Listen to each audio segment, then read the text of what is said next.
কি ভুলে গেছিলে নাকি আমাকে? না না, দেখো আমি আরেকটা ব্লগ নিয়ে চলে এসেছি।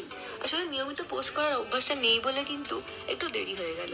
কিন্তু বিশ্বাস করো, এরপরে আমার যদি অভ্যাস হয়ে যায় তখন কিন্তু আমি নিয়মিত রেগুলার পোস্ট করব। আর এই ভোর 4টের সময় দেখো আমি উবের বুক করে নিচ্ছিলাম।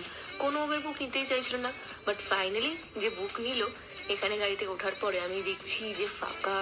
ও মা, আমার কি যে একটা লাগছে, মনে হচ্ছে যে আমি এতদিন একা বাইরে কি করে কাটাবো।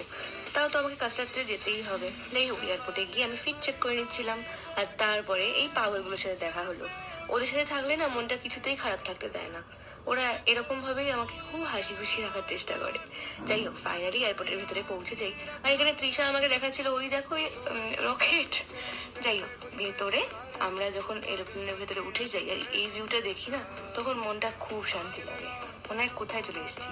ফাইনালি আমি চোখ বন্ধ করে গান শুনতে শুনতে পৌঁছতে চেন্নাই। আর এরপর কি হলো সেটা দেখার জন্য পরের ব্লগ দেখো।